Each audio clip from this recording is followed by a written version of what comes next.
అంచేత 29 ఈవేళ 28వ తారీఖు లాస్ట్ డేట్ అధ్యక్ష అప్రాపరేషన్ బిల్ పాస్ అవడానికి. అంచేత గౌరవ సభ్యులు మరీ రిక్వెస్ట్ చేస్తున్నా అప్రాపరేషన్ బిల్ పాస్ చేసుకోవడానికి టైం ఇవ్వండి. అదేవిధంగా ఏదైతే గౌరవ సభ్యులు ఇష్యూ రైజ్ చేస్తున్నారో మీరు కోఆపరేట్ చేయవలసినటువంటి అవసరం ఉంది.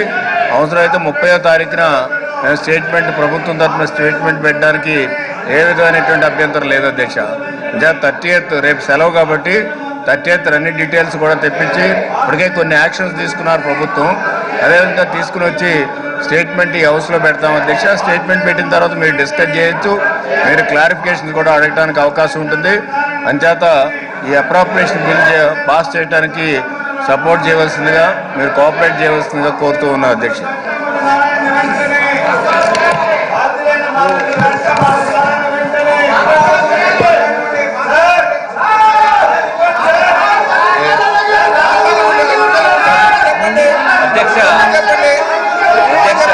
అప్రాపరేషన్ బిల్ పాస్ చేయడం అనేది ప్రభుత్వ విధానంలో చాలా ఇంపార్టెంట్ ఇష్యూ అధ్యక్ష. కారణం ఏంటంటే శాలరీస్ కూడా ఉండవు అధ్యక్ష. పాస్ చేయకపోతే మరి వీళ్ళ దగ్గర శాలరీస్ తోటి సంబంధం లేకుండా కూడా డబ్బులు ఉన్నాయేమో నాకు తెలియదు, కానీ మాకు మాత్రం శాలరీస్ కావాలి అధ్యక్ష.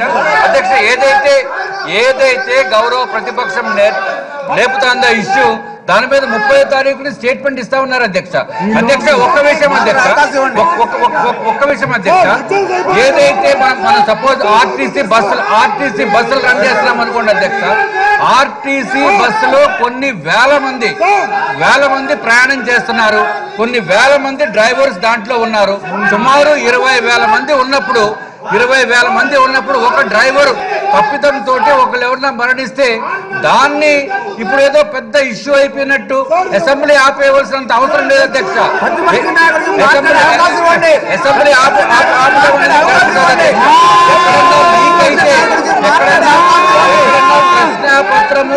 ప్రశ్నాపత్రము ఎవరైనా ఇన్విజిలేటర్ కానీ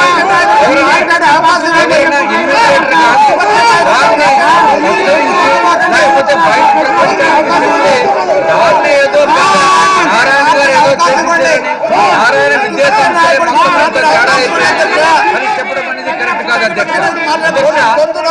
కొన్ని లక్షల మంది విద్యార్థులు ఉన్నారు, కొన్ని లక్షల మంది విద్యార్థులు ఉన్నప్పుడు ఈ వాళ్ళని కూడా భయభ్రాంతులు చేసే విషయం ఇది అధ్యక్ష. ఎందుకు ప్రభుత్వం చర్య తీసుకుంటుంది. చర్య తీసుకోకపోతే ప్రభుత్వం 30వ తారీఖుని గౌరవ మంత్రివర్యులు చెప్పారు, 30వ తారీఖుని స్టేట్మెంట్ ఇస్తామన్నారు. ఇంకా అంతకంటే ఏంటి అధ్యక్ష,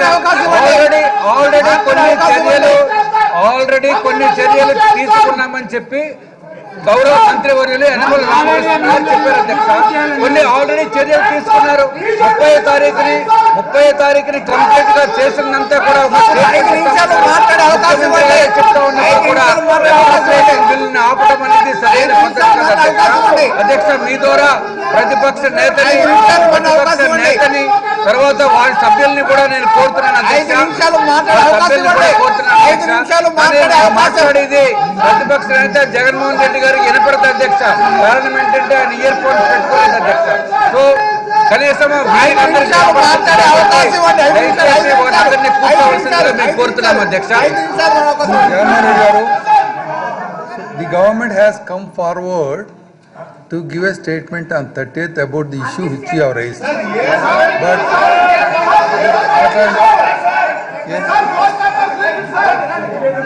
ఇది ఎక్కడ పద్ధతి అండి? వారు మాట్లాడితేనే కూర్చుంటారు, మీరు హౌస్లో ఎవరు మాట్లాడినా కూర్చోరు. ఎక్కడ పద్ధతి అండి? No, it's not fair. Please be seated. ఇప్పుడు మీకు థింగ్ ఈజ్ ఒకటి, జగన్మోహన్ రెడ్డి గారు మీరు మాట్లాడబోయే ముందు I want make a request to you. The adjournment motion about the issue is disallowed, but the government has come forward to say something on 30th. దాని మీద మీ సమాధానం చెప్పండి.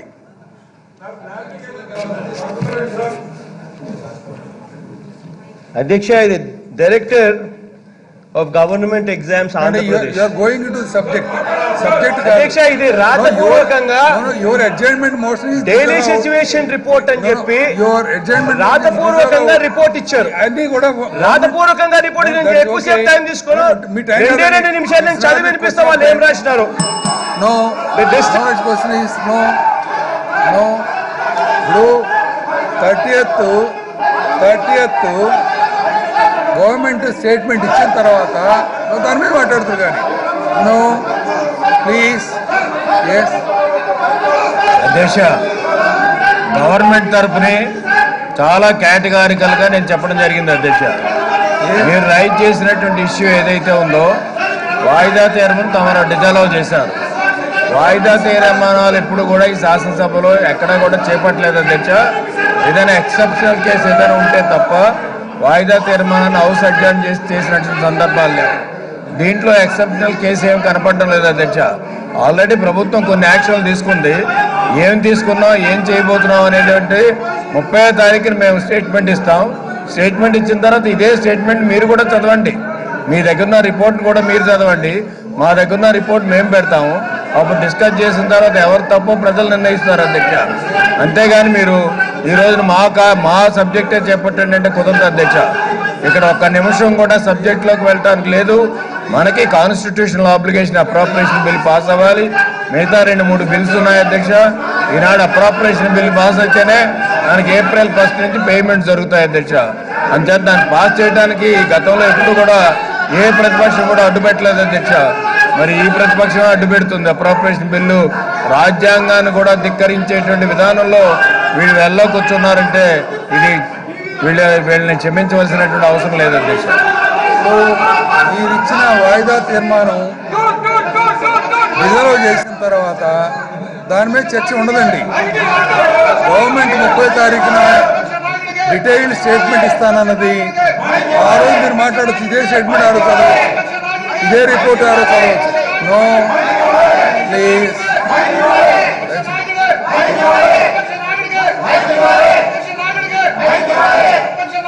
ఇది సమంజసం కాదండి. ప్లీజ్ కూర్చోండి, ప్లీజ్ కూర్చోండి, దయచేసి కూర్చోండి. No no please no. మీరు రూల్స్ చదువుకు రావాలండి, రూల్స్ చదువుకొని రావాలి. డిజర్వ్ చేసిన అడ్జైన్మెంట్ మోషన్ మీద మీరు మాట్లాడుతుంటే ఎట్లాగండి? It's not possible, it's not possible. House నడవడానికి సహకరించండి, బిల్స్ మీద మాట్లాడండి, బిజినెస్ రన్ చేద్దాం. No please, no please, please no. నీకు 5 నిమిషాలు టైం కాదు, ఎంతసేపు అయినా మాట్లాడచ్చు సరైనటువంటి ఎజెండాలో పార్టిసిపేట్ చేస్తే. No please, no please. తిరస్కరించినటువంటి అంశం పైన చర్చ చేస్తామంటే కుదరదండి హౌస్లో. No please. డిజర్వ్ అయిన దాని మీద మాట్లాడతామంటే ఎట్లాగండి? Your issue is deserve. మాట్లాడుతున్నారు, ఎల్లుండి మాట్లాడుతున్నారు, మరి ఇస్తా ఉంటున్నారు కదా. No please. మీరు అర్థం చేసుకోవాలండి, హౌస్ బిజినెస్ రూల్స్ అర్థం చేసుకోవాలి మీరు. అంటే అన్ని అంశాలపైన అందరికీ శ్రద్ధ ఉంది, కానీ మీరు మాట్లాడాలనిచ్చినప్పుడే మాట్లాడాలి, మీరు చెప్పిందే చేయాలంటే హౌస్ నడవదు కదండి. So it's a common agenda ప్రకారం మనం పనిచేసుకోవాలి. నో ప్లీజ్, నో, కరెక్ట్ కాదండి. చెప్తే వినండి దయచేసి, వినండి దయచేసి. No please, no.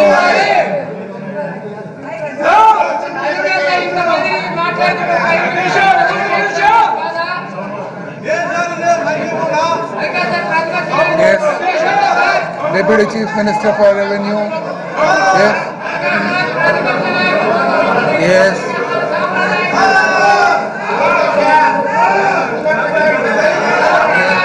Honorable Speaker, sir, I beg to move for leave to introduce. Yes, not now. No agenda now. Please. Please.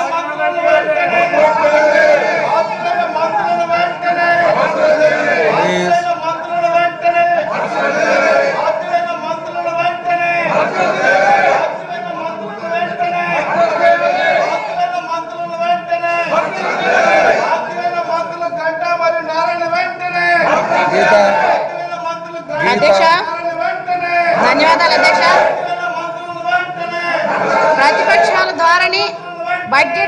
సమావేశాలు మొదలైన నాటి నుండి చూస్తున్నాం అధ్యక్ష. వాళ్ళు ఎందుకు వెళ్ళలోకి వస్తున్నారో తెలియదు, ఎందుకు సభా సమయాన్ని దుర్వినియోగం చేస్తున్నారో తెలియదు అధ్యక్ష. ఈ రోజు నుంచి అయినా సరే మాకు అవకాశం వచ్చేలాగా ఈ క్వశ్చన్ అవర్ కానీ, జీరో అవర్ కానీ, అసలు బిజినెస్ కానీ ఏమీ జరగనివ్వకుండా ప్రయత్నిస్తున్నారు కాబట్టి మాకు అవకాశం వచ్చేలాగా చేయండి అని పొద్దున కూడా వాళ్ళని విజ్ఞప్తి చేయడం జరిగింది అధ్యక్ష. అయితే ఏ విధంగా కూడా వాళ్ళు సహకరించకపోగా సభ్యులు మాట్లాడినప్పుడు సభ్యుల చుట్టూ వెళ్ళి వాళ్ళని మాట్లాడనివ్వకుండా చేసి సభ్యుల తాలూకు హక్కులను కూడా కాలు రాసే విధంగా వీళ్ళు ప్రవర్తిస్తున్నాం అనేది మాత్రం చాలా దురదృష్టకరం అధ్యక్ష. ఎందుకంటే వీళ్ళకి సభా నియమాలు తెలియవు, అవి తెలుసుకోవడానికి ప్రయత్నించరు, కనీసం పద్ధతుల్ని పాటించరు, ఎవరిని కూడా గౌరవించరు. అక్కడ స్పీకర్ చైర్ లో ఉన్న మిమ్మల్ని వాళ్ళు ఏదో ఒక రకంగా కామెంట్స్ చేస్తున్నారు. అలాగే గౌరవ ముఖ్యమంత్రి వర్యులు సభలో ఉండేటప్పుడు కూడా వాళ్ళు ఏదో ఒక రకంగా కించపరిచే విధంగా మాట్లాడుతూ చేయడం అనేది చాలా శోచనీయం అధ్యక్ష. మరి సభ్యులందరినీ కూడా మరి మీ ద్వారా కోరుతున్నాం అధ్యక్ష, దయచేసి మేము కొత్తగా ఎన్నిక కాబడిన శాసనసభ్యులు ఉన్నాము. ఈ రోజు ప్రభుత్వం చేస్తున్న అభివృద్ధి సంక్షేమ కార్యక్రమాలన్నింటినీ కూడా అందిపుచ్చుకోవడానికి, ప్రభుత్వాన్ని సహకరించడానికి ప్రజలందరూ కూడా సిద్ధంగా ఉన్నారు. కాబట్టి ఏదైతే మరి ఈ రోజు జరగాల్సిన బిజినెస్ ఉందో అప్రోప్రియేషన్ బిల్లు ప్రవేశపెట్టిన తర్వాత దానికి ఆమోదం తెలియజేసినట్లయితే రేపటి నుండి జీతాలు రావడానికి అవుతుందని చెప్పి ఈ యనమల రామకృష్ణుడు గారు మన legislative affairs committee, legislative affairs minister గారు కూడా చెప్పి ఉన్నారు. కాబట్టి అధ్యక్ష, నిన్న చూస్తే ఏదో అధికారుల మీద అభిమానం ఉన్నట్టు వీళ్ళేమో వెల్ దగ్గరకు వచ్చి గొడవ చేయడానికి చూశారు అధ్యక్ష. ఈ రోజు చూస్తే అసలు ఉద్యోగస్తులు ఎవరికి కూడా జీతాలు అందకుండా ఉండి చేయడంలోనే కార్యోన్ముఖులైనట్టు వెల్లోకి వచ్చి ఈ రోజు గొడవ చేయడం అనేది చాలా ఇబ్బందికరంగా ఉంది అధ్యక్ష. మరి గతంలో కూడా మన లెజిస్లేటివ్ అఫైర్స్ మినిస్టర్ గారు చెప్పడం జరిగింది, ఏదైతే ఎవరైతే ఈ రకంగా నియమాలకు విరుద్ధంగా నియమ నిబంధనలు పాటించకుండా తెలుసుకోకుండా వచ్చి వెళ్ళ గొడవ చేయడానికి చూస్తారో వాళ్ళ మీద యాక్షన్ తీసుకోవాల్సిన అవసరం అయితే ఉంది. కాబట్టి అధ్యక్ష, మరి సభ సజావుగా జరగడానికి తమరు ఏది చర్యలు తీసుకోవాల్సి వస్తే అవి తీసుకోవాలని మరి మనవి చేస్తున్నాం అధ్యక్ష. అలాగే వాళ్ళ ప్రతిపక్ష నాయకుడు మాట్లాడితే మాత్రమే వాళ్ళు సహకరిస్తున్నారు, కానీ సభలో ఇంకే సభ్యుడు మాట్లాడినప్పుడు కూడా వాళ్ళు సాగనివ్వట్లేదు సరి కదా.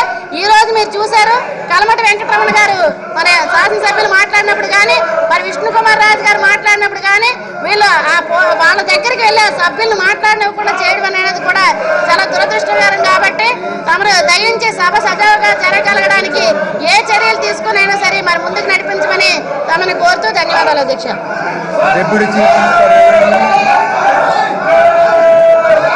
అధ్యక్ష, ప్రతిపక్ష సభ్యులను కోరుతున్నాడు. చాలా ప్రతిపక్ష ఎమ్మెల్యేలు మా దగ్గరకు వచ్చి చాలాసార్లు ఈ డాటెడ్ ల్యాండ్స్ గురించి బీదలు చాలా అవస్థ పడుతున్నారు. చాలా సంవత్సరాల నుంచి దయచేసి డాటెడ్ ల్యాండ్స్ బిల్లు ఈ సభలో ప్రతిపాదించండి అని చెప్పి వాళ్ళే కోరడం జరిగింది అధ్యక్ష. అదేవిధంగా ల్యాండ్ కన్వర్జేషన్ యాక్ట్ కూడా మీరు ఈసారి బిల్లు ప్రవేశపెట్టండి, బీదలకు చాలా అన్యాయం జరుగుతుంది, ఈ బిల్లును ప్రవేశపెట్టి ఒక విధమైనటువంటి ప్రతిపాదన చేయండి అని చెప్పి వారు కోరడం జరిగింది అధ్యక్ష. అందుకోసమే నేను ప్రతిపక్ష సభ్యులను కోరుతా ఉన్నాను. ఈ బిల్లులు చాలా ఇంపార్టెంట్ బిల్లులు కాబట్టి దయచేసి ఈ బిల్లులు పాస్ అవుతుంది. అదేవిధంగా అప్రోప్రియేషన్ బిల్లు కూడా ఏ సభలో కూడా ఎవరు వ్యతిరేకించలేదు అధ్యక్ష. ఫస్ట్ టైం చూస్తున్నాం అప్రోప్రియేషన్ బిల్లు వ్యతిరేకించడం అంటే నిజంగా సభ్యులకు రూల్స్ తెలుసో తెలియదో కానీ అప్రోప్రియేషన్ బిల్లు వ్యతిరేకించడం ఏంటి అధ్యక్ష?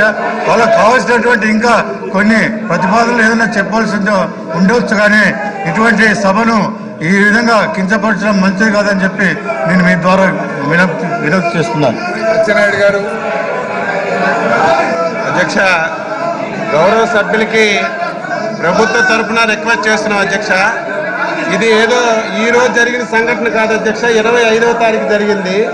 ఈ రిపోర్ట్ అంతా మీరిచ్చిన రిపోర్టే. ఈ రిపోర్ట్ తారుమారు చేయడానికి కూడా అవకాశాలు లేవు. ఈరోజు కాన్స్టిట్యూషన్ ఆబ్లిగేషన్ ఉంది. మనం ఈరోజు అప్రోప్రియేషన్ బిల్లు మనం పాస్ చేసుకోవాలి. ఇంకొక 2 ఇంపార్టెంట్ బిల్స్ అధ్యక్ష, లక్షలాది మందికి ఉపయోగపడినటువంటి dotted lands bills revenue minister గారు ప్రవేశపెట్టాలి. లేబర్ నుంచి నేను ఒక బిల్లు ప్రవేశపెట్టాలి. ఈ ఒక్క రోజుకి ఏం అయిపోదు అధ్యక్ష. మొత్తం డాక్యుమెంట్స్ అన్ని మీ దగ్గరే ఉన్నాయి. అక్కడ సెల్ ఫోన్స్ అన్ని సీజ్ చేశారు. రేపు మానేసి ఎల్లుండి ముఖ్యమంత్రి గారు సభలో ఒక స్టేట్మెంట్ ఇస్తారు. అదనంగా మీ దగ్గర ఏమైనా సమాచారం ఉంటే ఆ రోజు పెట్టండి.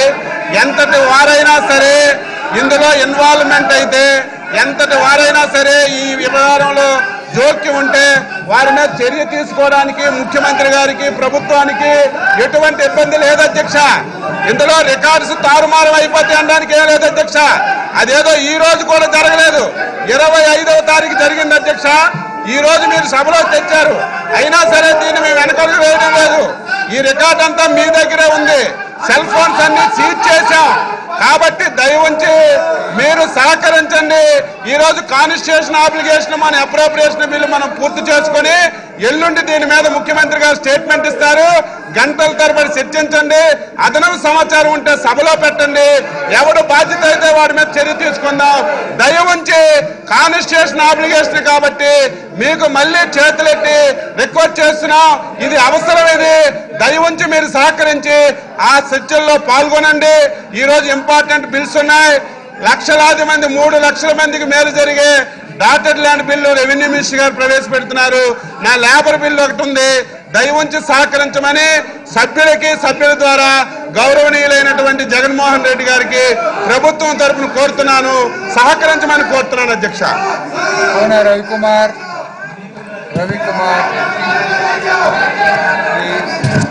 అధ్యక్ష,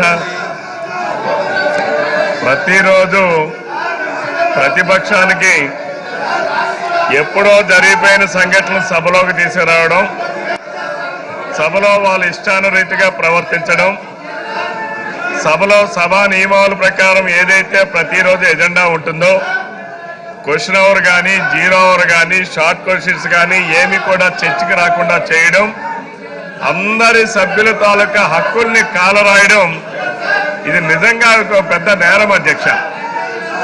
ఎవరి ఇతరుల హక్కుల్ని కాలరాసే అధికారం తోటి సభ్యుడికి ఎవరికి లేదు అధ్యక్ష. కానీ ప్రధాన ప్రతిపక్ష పార్టీ జగన్మోహన్ రెడ్డి గారు, వారి పార్టీ సభ్యులు ఈ రకంగా ప్రతిరోజు వెల్లోకి రావడం, క్వశ్చన్ అవర్ను జరపకుండా చేయడం, వాళ్ళ సభ్యులు కూడా మాట్లాడేటటువంటి అవకాశాన్ని కోల్పోయే విధంగా చేయడం, ఇది జగన్మోహన్ రెడ్డి గారికి ఎంతవరకు కూడా ఇది సరైనటువంటి చర్య కాదు అధ్యక్ష. నేను ప్రతిపక్ష నాయకుడి గారికి మీ ద్వారా విజ్ఞప్తి చేస్తున్నాను అధ్యక్ష.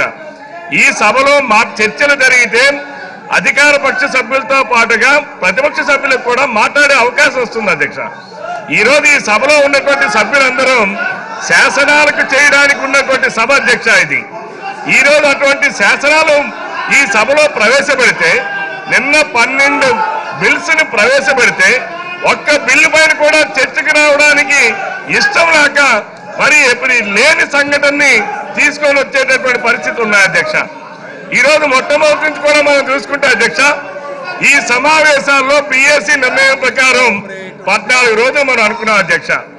మొట్టమొదటిగా మరి నాగిరెడ్డి గారి మరణాన్ని మనం ఆ రోజు సంతాప తీర్మానం చేస్తామనంటే, భారతదేశంలో ఏ రాష్ట్రంలో ఏ శాసనసభలో కూడా జరిగినటువంటి విధంగా చనిపోయిన వ్యక్తి మీద కూడా అక్కసు వెలగక్కే విధంగా, చనిపోయినటువంటి వ్యక్తుల మీద ఇంకా అక్కసు ఏంటి అధ్యక్ష?